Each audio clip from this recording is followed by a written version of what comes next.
I had you to write some words in with respect to this particular lesson. On the first one, I had you to underline a word. What word was that? Leaving. And then in the second one, I had you to write in a word. And what was that word? Cleaving. Then in the third one, I asked you to underline or write in a word under becoming one flesh. And what was that? Weaving. And then on the top of page 9, I had you to add a word there with the spiritual and permanent union. And what word was that? Believing. All right. So we're going to look at two texts that are probably as prominent and well known as any with regard to the subject of marriage. And the first is Genesis chapter 2. Genesis chapter 2.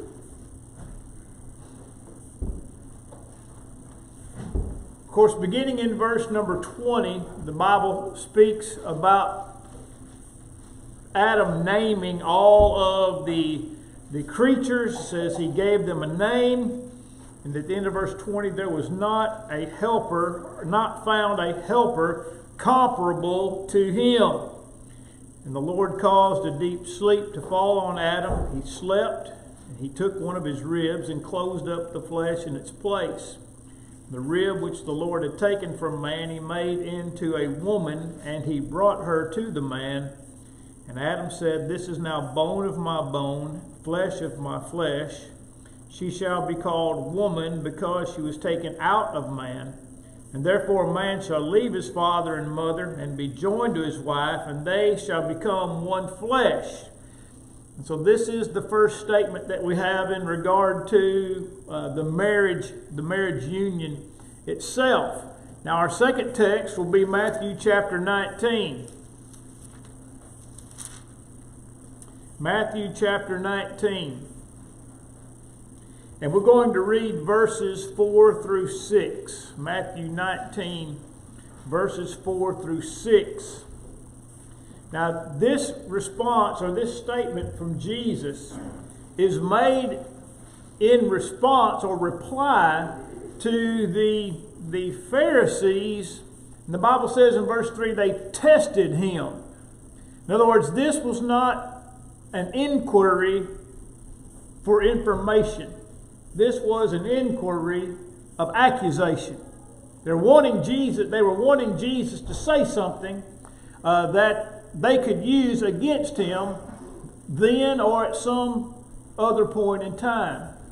And the question was, is it lawful for a man to divorce his wife for just any reason? And the response to that is, have you not read that he who made them at the beginning made them male and female, and said, "For this reason a man shall leave his father and mother and be joined to his wife, and the two shall become one flesh"? In other words, have you not read that? So then they are no longer two, but one flesh. Therefore what God has joined together, let not man separate.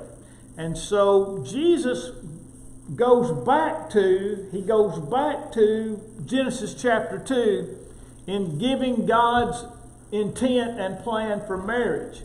And then Jesus adds then in verse 6, therefore they are no longer two, but one flesh. Therefore what God has joined together, let not man separate. So I want us to look at first of all the passage in Genesis 2, which obviously again was quoted in Matthew 19. And at the top of page 8 it says the requisites of a happy marriage. And the Bible teaches, number one here, that marriage involves leaving our parents. Interesting statement in Genesis 2:24 that a man should leave his father and mother and be joined to his wife. Now, who made that statement? The Bible says here that Adam made it, and then in Matthew's account, Jesus said God made it.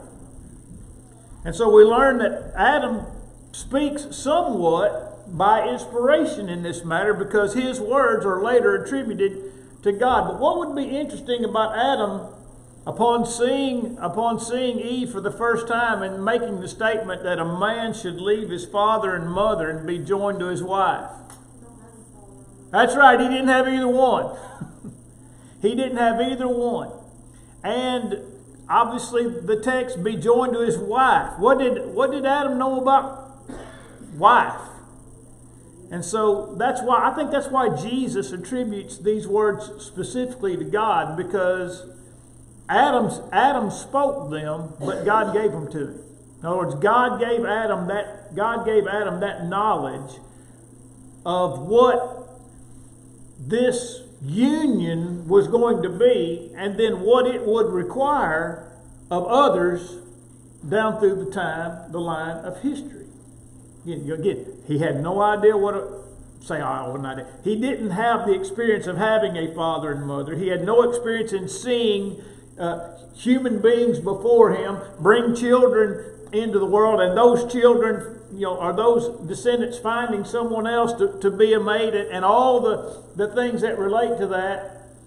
And so I think we can safely say that Adam spoke by inspiration in this matter, because he spoke about something they didn't know anything about. And then Jesus quotes that text in Matthew chapter 19. Now, back to the book, the word leave means to depart or to leave behind. To depart or leave behind. When a man or woman decide to marry, they choose to separate themselves, that is, physically, emotionally, and financially, from their parents. When a couple makes the decision to become one, parents diligently work to let their children leave and encourage their leaving and becoming one flesh with their spouse. And to do otherwise is unloving and unselfish. Now, obviously we want to clarify some things lest there be any misunderstanding. It might be the case that some couple might be required at some point to live with their parents, but that's not the optimal situation. There's the physical leaving, the emotional leaving. Now, look, this needs to be understood in the same way where Jesus said, if a man comes after me and does not hate his father and mother, he cannot be my disciple. Is Jesus really teaching us that we're supposed to hate our parents? No. He's teaching us that by comparison, our love for God so far exceeds our love for our physical relationships that it would be by comparison seeming to hate. But Jesus is not teaching us that we have to hate our father and mother, because he even says we have to hate our own life also. And the Bible tells us we're not supposed to hate ourselves, and we're not supposed to hate our lives. And so we're looking at a comparative, right? So when we talk about leaving our parents emotionally, it's talking about by comparison we're leaving them. In other words, our primary focus, our primary affection in marriage is our spouse, is our mate.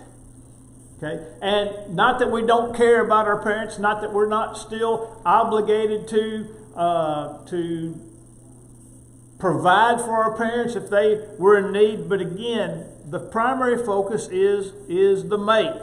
And then also to financially, again, doesn't mean that parents can't help their children along the way. But households need to be financially independent. I can't remember who it was that I heard say this. It says, before God gave Adam a wife, he gave him a place to live and a job.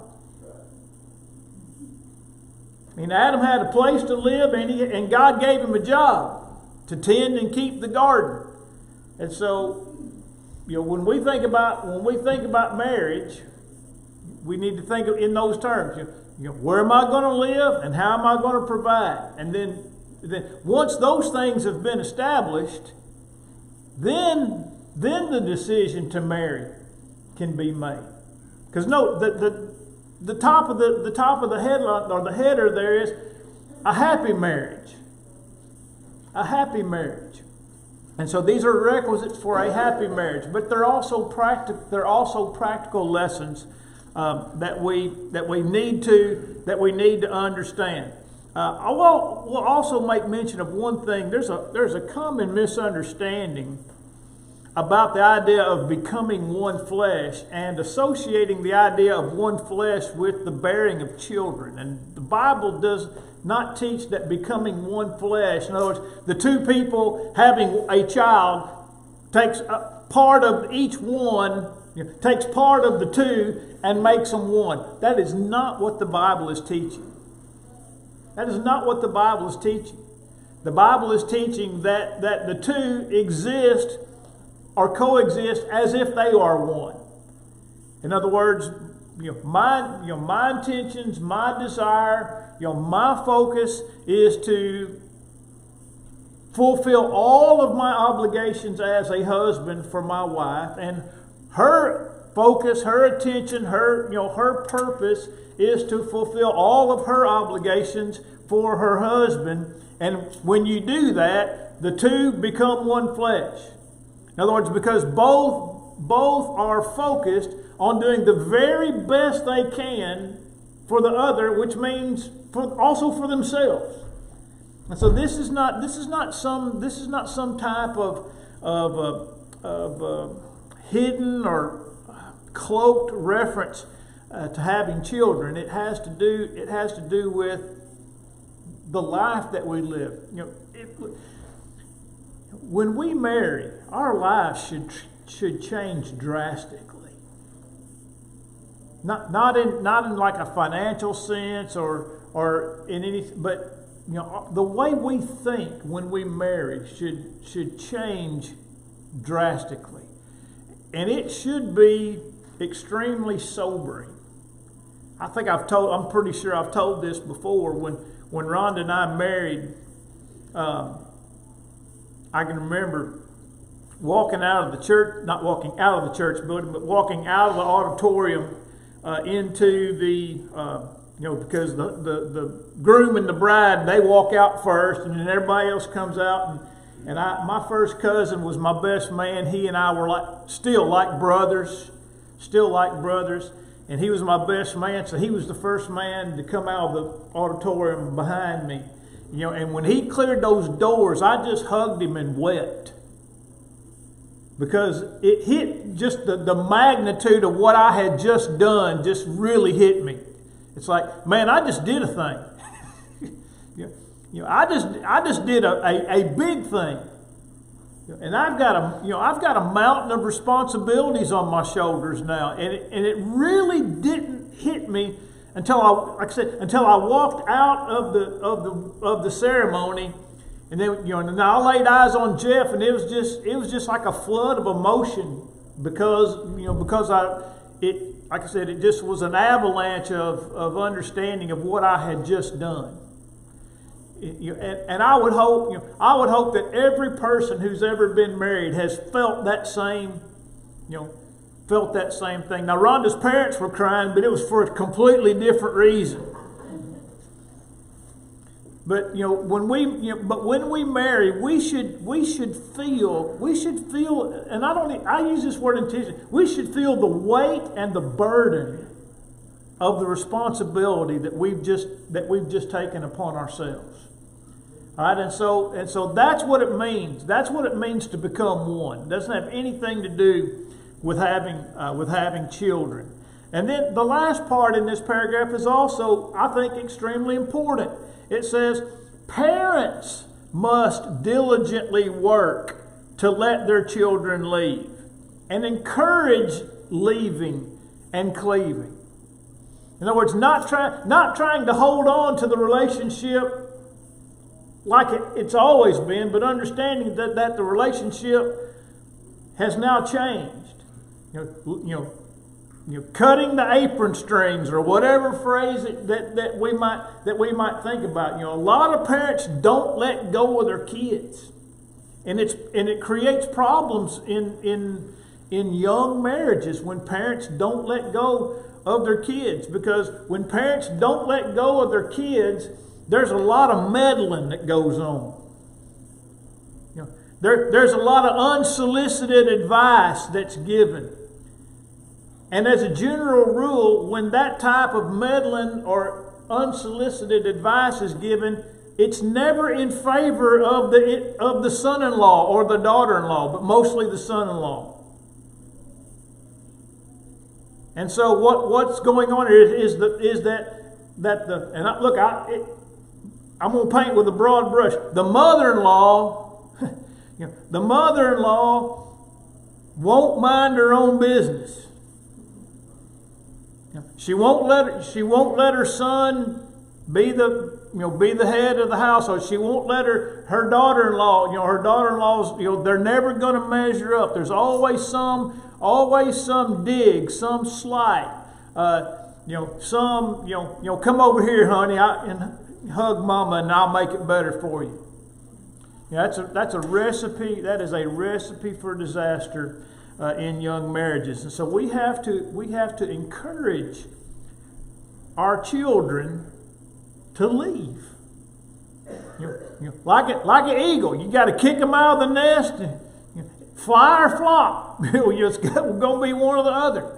And so parents need to encourage their children.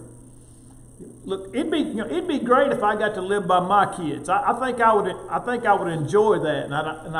But at the same time, I think I've got enough. I won't say enough sense, but I've got enough of whatever don't care or whatever in me that I can let them go.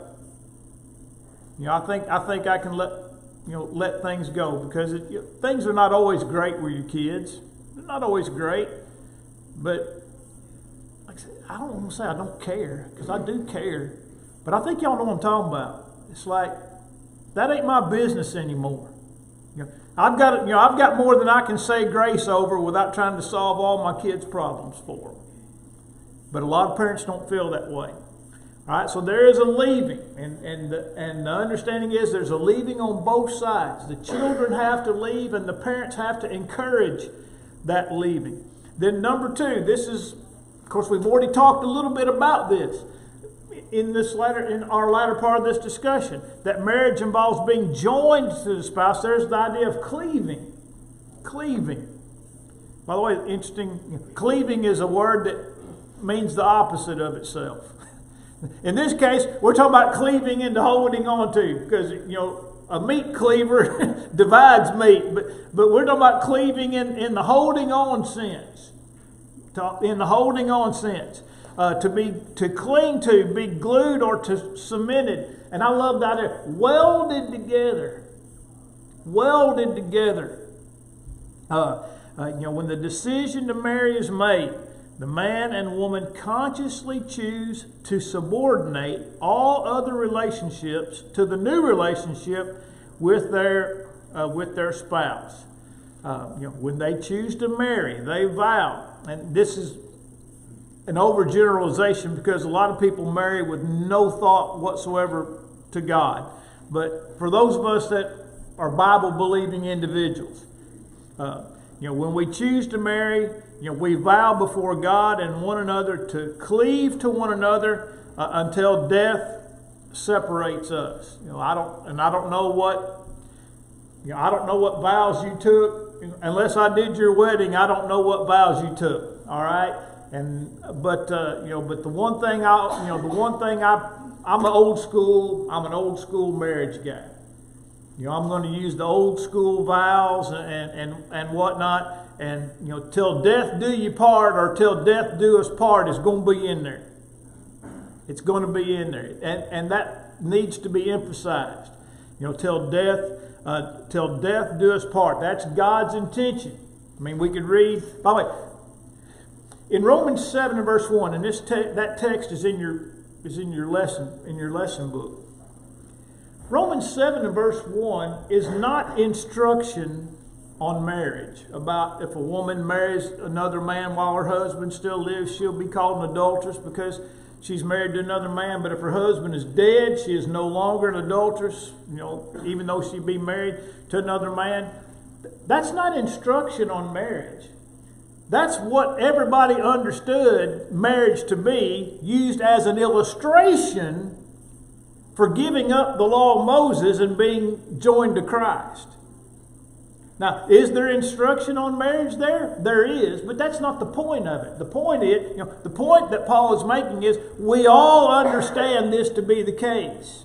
And in like fashion, the law of Moses is dead, so that you don't have to feel guilty or in some way shamed or whatever by embracing Christianity. No, there's nothing left of that. It's dead. And so Paul's using what everybody understood about marriage to illustrate another point. But what I'm saying is that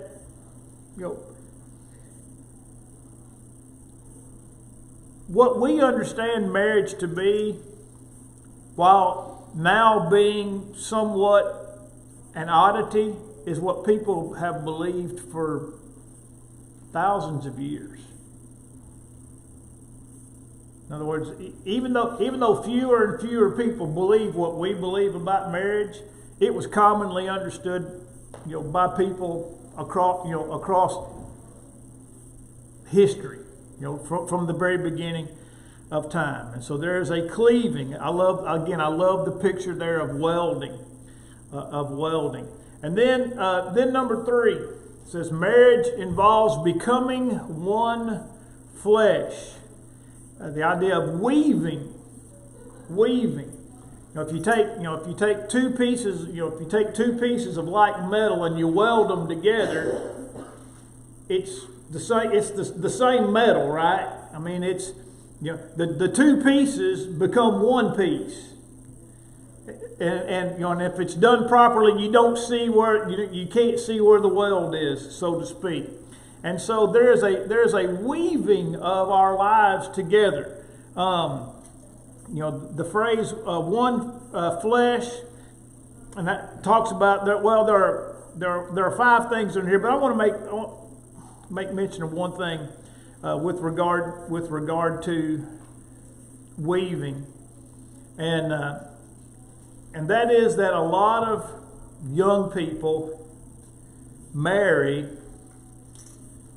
but they still want to hold on to some aspect of their single life. You understand what I'm saying? The husband wants to spend time with the boys, so to speak, and I don't even mean that in a sinful way. I'm not talking about that life. I'm just talking about spending too much time still living the life that was lived before marriage. And look, for me, again, maybe I'm painting with too broad a brush, but for me, that seems to be more prominent among the male side than the female side. Could be wrong. You may know of other instances, where the girls don't want to give up some aspect of their life or their friendships, but to me, it just seems like it's more on the male side. I'm going to get married, but I'm still going to deer hunt, all day Saturday and every afternoon when if I get off work, if it's still daylight, I'm still going to play golf or fish or whatever it might be. Some of that has to be given up. Because you can't try to live two separate lives, and that's part of weaving or interweaving our lives together. Is that, can I still go deer hunting? I can. Can I still play golf some? I can. Can I go fishing some? I can. But probably not to the extent that I used to before I got married. Because, fellas, your wife needs you at home. She needs you at home. For whatever. Just to be there. But sometimes she needs you there to do some things. Or to like I said, just for companionship. Those are critical times in our marriages early on, is to spend as much time together as we possibly can. All right, then the bullet points. There are a number of bullet points here, and we spent a lot of time talking about this last week, so I'm not going to belabor the point. But marriage is a natural union. The word helper or helpmeet describes the wife as one who complements or completes her husband spiritually, emotionally, physically. It's an intimate union, in the sense that every aspect of our lives is in some way affected, and I would hope positively so, by being married. It's a sexual union. It's the only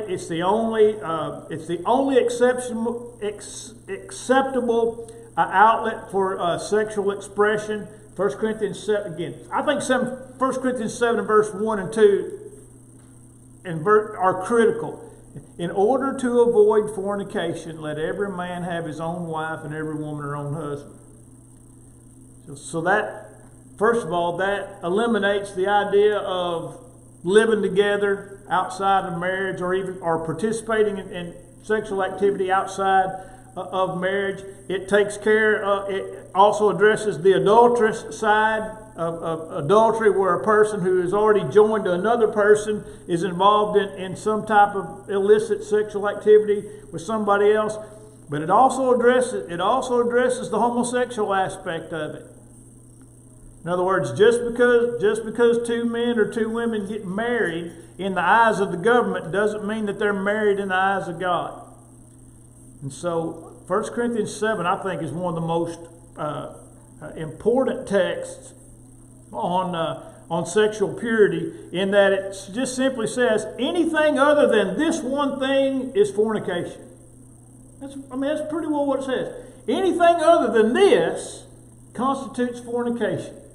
And so, top of page 9, the relationship, the intimacy, the sexual relationship between husbands and wives should never be viewed as wrong or dirty or shameful. God declared it as good.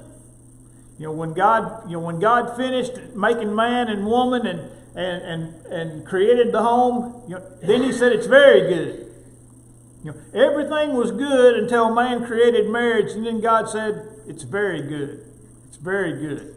And then the last point is at the top of page 9, with the idea of a spiritual union and a permanent union. And what was the word I gave you there? Believing. To me, one of the most important things that we can teach our young people and that we can practice is that when we marry, God joins us. God joins us. Now, there are some legal aspects to being married, but ultimately, marriage is a union that God creates. That God creates. There were wedding feasts in the New Testament. There were what would I say? There were traditions. If you remember Jacob, he worked 7 years to have his wife, and then his father-in-law double-crossed him and gave him the older sister, and he's like, hey, this is it's not proper for us for the younger sister to marry before the older sister, which was really a dirty trick that he played on Jacob. But if you go back one more generation to Isaac, Abraham sent his servant back to his homeland and found a wife for Isaac, right? And she just came back, and when she saw, the question was, is that your master's son? He's like, it is. So the Bible says she covered herself, put a veil over herself. Then the next thing just simply says this: he carried her into his mother's tent, and she became his wife. No ceremony, no exchanging of vows or anything. But there was an understanding between those two individuals. She knew the whole time she was coming back. She was coming back to be a man's wife, right? And so there was no, like I said, there was no wedding. The Bible just says they went into the tent and she became his wife. Now that doesn't mean that you can't be married before a marriage is consummated or anything like that. It's just simply, that's just the way that it was then. Okay? And so the reason I'm giving you all these scenarios is to help you understand God is the one who truly joins us in marriage. He's the one who truly joins us in marriage. Marriage is a spiritual union that involves two physical individuals and one spirit and one spirit. It involves a man and a woman, and God. I've seen it sometimes illustrated like a triangle. And God is at the top of the triangle, and a man is on one side of the triangle, and the woman's on the other side of the triangle, and the man is joined to God, and the woman is joined to God, and the man and woman are joined together. That's a good picture. That's a good picture of marriage. That God is at the top, and each one of us is joined not only to one another, but we're also joined to God. And by the way, I'll repeat it, that fact is true whether or not anybody recognizes it. If two atheists get married, what I just illustrated to you is still true. Or you don't have to believe in God for God's marriage law to apply to you. You don't have to believe in God for God to join you in marriage. Marriage is ultimately a spiritual union. And by the way, I could get off on a tangent and talk about how the state of Alabama has really messed up getting married in recent years, but I won't. But it's a nightmare. Getting married in Alabama is a nightmare. You're not married legally, and this is where a lot of trouble comes into play. You're not married in Alabama now until the probate judge says you're married. Used to, you could get your marriage license and you'd go down to the church house and get married, and you'd sign your marriage license, and your mate would sign the marriage license, and the preacher would sign the marriage license, and you'd mail it back in, and everybody understood that you were married. But it doesn't work that way anymore. Now you have to have your marriage license is not valid until the probate judge signs it. Well, in that case, that worked out pretty well for you, Catherine. But it didn't have to be that way. But that's the way it's got to be now. But my thinking is, we need to do the best we can to live within the laws of the land. To live within the laws of the land. You could. Here's how crazy it is. If you don't want to have to bring a notary to your wedding, and you have your certificate signed and notarized on Friday, but your wedding is not until Saturday, in the eyes of Alabama, your anniversary is Friday. Your anniversary is Friday, even though your wedding is on Saturday. That's how dumb this whole thing is. That's how insane. And I do know people who have brought a notary to their weddings so that their marriage license could be notarized on the day of their wedding, so that in the eyes of the state, their anniversary would be the same as the day of their wedding. But then I've known, of course, this is back in the day. My cousin got married, and they forgot to send her marriage certificate back to the state of Arkansas. And they lived together for like 15 years before they realized they hadn't mailed their marriage license back. Right?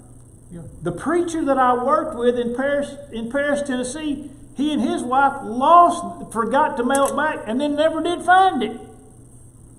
And they'd been married 30 years.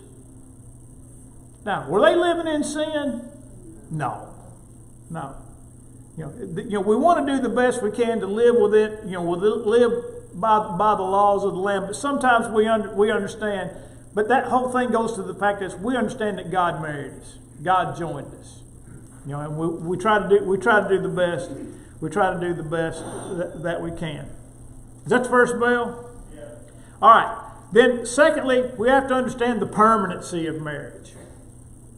The permanency.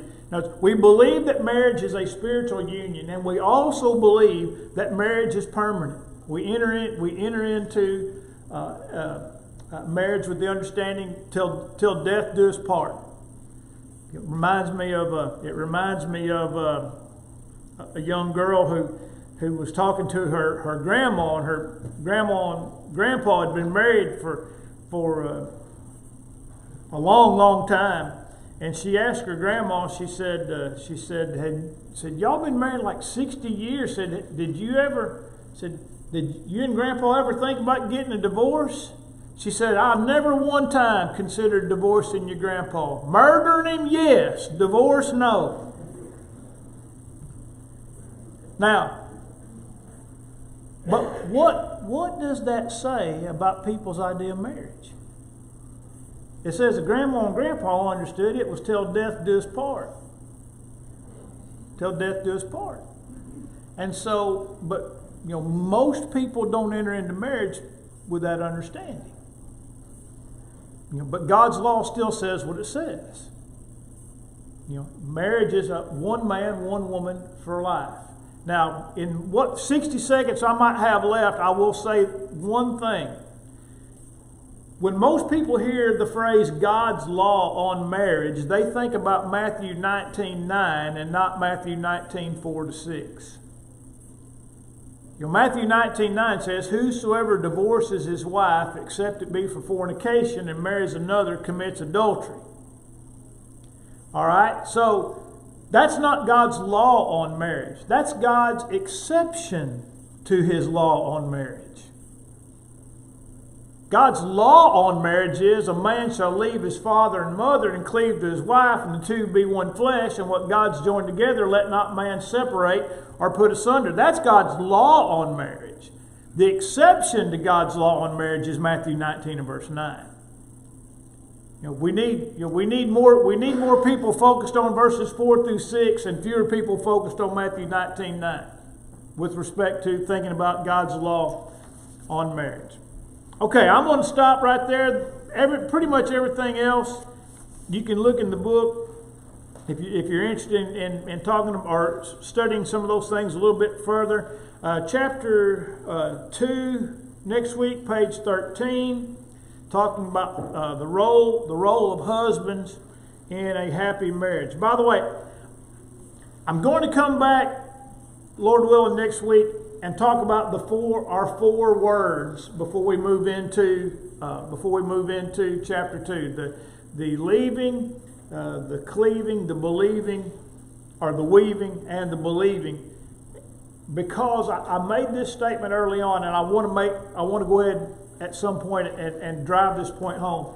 I made the statement, if you're not married, if you're widowed, if you're a widower, if you're single, whatever your status is, this study is still valuable ultimately because it illustrates our relationship that we have with God.